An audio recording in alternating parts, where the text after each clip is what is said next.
Hoje eu vou contar para você qual que é o dia a dia do Account Executive, quais são as principais atividades, principais interações com clientes, quais são os processos que um Account Executive tem que executar do início ao final do processo de venda até conseguir converter um contrato, que acaba sendo o principal objetivo do Account Executive.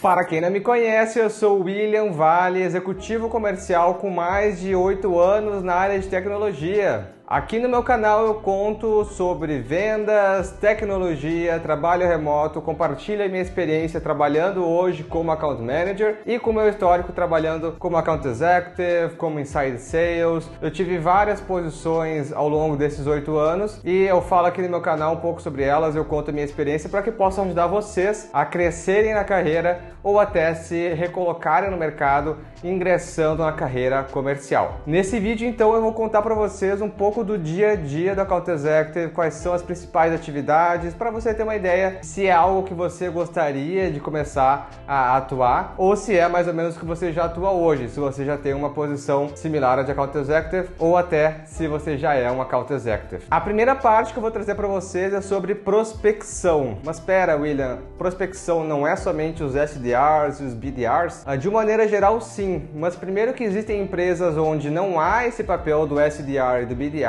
Então tem empresas que o Account Executive tem que também fazer a prospecção de clientes de maneira geral, tá? Então, quando você for se aplicar para uma empresa, quando você for ver a job description, veja se há prospecção também como uma das atividades necessárias para essa função, certo? De uma maneira geral, as empresas mais complexas, mais maduras, elas já têm bem definido o SDR para esse processo de prospecção e o Account Executive só para o fechamento de contratos. Mas existem exceções, existem muitas startups que acabam fazendo processos de ponta a ponta, o que acaba tirando um pouco o foco do Account Executive, que no final das contas tem o principal objetivo de fechar contratos, tá? Então, prospecção você pode ou não fazer, muitas vezes mesmo tendo uma área de SDR, o Account Executive usa do seu networking, da sua experiência para fazer algumas prospecções-chave para empresas que são muito foco, né? Então isso é algo que acaba sendo necessário muitas vezes até para conseguir atingir a meta, atingir aquele objetivo que esteja um pouco longe, certo? O ponto número 2, Discovery Call. Basicamente, Discovery Call é a primeira reunião com o cliente, é a reunião onde você vai conversar com ele, se apresentar e de maneira geral entender melhor o problema dele. Então, se essa oportunidade ela foi criada por um SDR que já qualificou essa oportunidade, você já vai ter uma ideia do que o cliente está buscando, qual é o cenário do cliente, mas de qualquer maneira a primeira reunião acaba sendo sempre uma reunião onde você como Account Executive vai falar melhor com o cliente, vai tirar dúvidas mais específicas, vai conseguir investigar melhor a dor para aí sim começar a pensar numa solução que você vai oferecer para esse cliente ou até já começar a soltar algumas informações relativas à solução que você tem para oferecer para esse cliente potencial. Depende muito do tamanho da empresa que você está vendendo, se é uma conta pequena, média ou grande. Se nessa primeira reunião vocês vão só fazer o processo de discovery ou se vocês de fato já vão conseguir avançar para, por exemplo, uma demonstração. A demonstração então acaba sendo normalmente a próxima etapa, onde vocês vão basicamente pegar a solução que vocês têm hoje e mostrar para o cliente como é essa solução e como ela atende a dor deles. Então, na Discovery Call vocês identificaram qual é a dor, qual que é o problema do cliente e na demonstração vocês vão mostrar exatamente como que vocês vão conseguir solucionar isso. Então, digamos que o cliente tem um problema de falta de organização no CRM, sei lá, e vocês vendem uma solução relacionada a isso. Então tu mostra como é que seria um CRM organizado, como é que a ferramenta de vocês é melhor nisso, quais são as funcionalidades principais que vocês têm com relação a concorrentes e tenta, na medida do possível, adaptar para o cenário do cliente e tentar trazer o que a gente chama de um aha moment, que é basicamente quando o cliente percebe, nossa, realmente, isso é algo que eu preciso, isso é algo que vai mudar meu dia a dia, e aí ele fica com vontade realmente de saber mais e conseguir avançar no processo. Depois da demonstração, alguns clientes pedem para provar provar o produto, então tu tem uma fase de testes, dependendo do cliente vai fazer inclusive em um ambiente de staging, né, um ambiente de demonstração, alguns testes, outros vão partir simplesmente para uma análise comercial, que seria a próxima etapa. Então, se não tiver essa parte de pré-vendas, seria a parte de enviar uma proposta comercial. E então, para enviar uma proposta comercial, você tem que saber uma série de informações do cliente, como por exemplo, quais são os métodos de pagamento, se ele tem um budget ou não tem, algum tipo de estimativa de qual seria esse budget para vocês não mandarem um valor muito acima. E então, você tendo várias informações, vocês querem que eu fale um pouquinho mais dessa parte de proposta comercial, que é muito importante no processo, comenta aqui embaixo que eu posso fazer um vídeo só sobre isso. Mas vocês tendo então essas informações vitais para gerar a proposta comercial e entendendo que o cliente está pronto, no sentido de ele já viu a solução, é algo que atende a dor dele e ele tem condições de dar continuidade, aí sim você manda a proposta comercial para ele, adaptada de fato para a realidade dele. É muito importante que você só mande a proposta comercial quando o cliente de fato está pronto para isso. Senão você vai estar enviando preços, enviando valores para o cliente, você vai ter retrabalho, você vai ter que justificar para a liderança essa proposta comercial e você de fato não vai ter uma conversão alta quando a gente fala de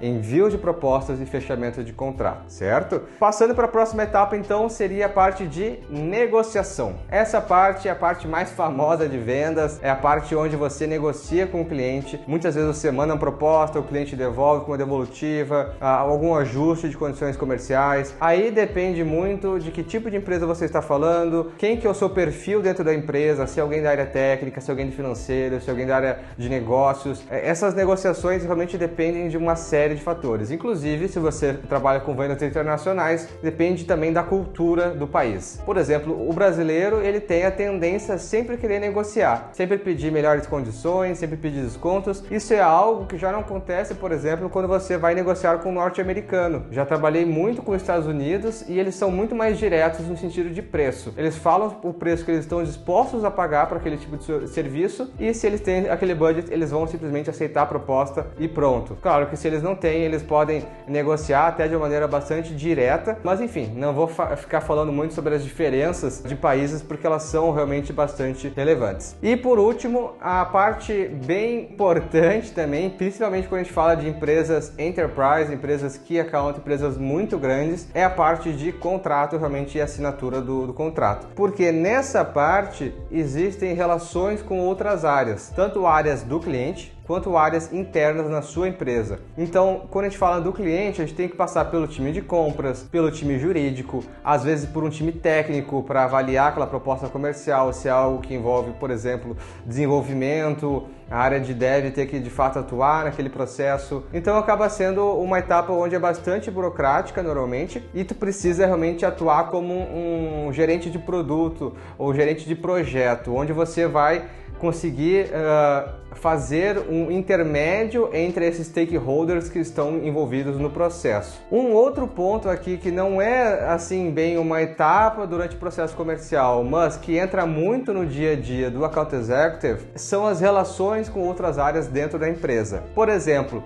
a área de suporte, a área de pré-vendas, ela atua muito quando o cliente quer fazer um teste, quer fazer uma demonstração, ele que precisa ter um período de 15, 30 dias utilizando o produto para conseguir passar na parte técnica para aí sim receber uma proposta. Então você tem que estar próximo dessas áreas para que eles apoiem o cliente durante essa parte de demonstração técnica do produto. Áreas como jurídico entram muito nessa parte de contrato, que nem eu falei. A área de onboarding vai atuar logo após o fechamento do contrato. Então é muito importante que você, como Account Executive, mesmo tendo passado a sua etapa final, que seria de assinatura do contrato, fique monitorando, fique auxiliando o cliente. Por quê? Você vai garantir que esse cliente não vai fazer um churn, ele não vai cancelar o contrato. Isso acaba sendo o pior pesadelo de todos os vendedores. O cliente cancelar o contrato que ele assinou com você, porque é uma dor de cabeça para todo mundo. Então, entra até questão de comissões, de metas, acaba afetando de maneira geral a empresa toda e principalmente você, o seu trabalho, certo? Esse é um pouquinho o dia a dia dia as principais etapas aí que um Account Executive passa durante o processo comercial. Se você gostou desse conteúdo, por favor, se inscreva nesse canal para que você receba todas as semanas meus vídeos e não deixe de curtir esse vídeo para saber que você gostou desse formato. E claro, deixa aqui nos comentários se você tem alguma dúvida, se você quer que eu seja mais específico em alguma etapa específica ou de maneira geral, comente aqui embaixo que daí eu vou ajustando os conteúdos. Até o próximo!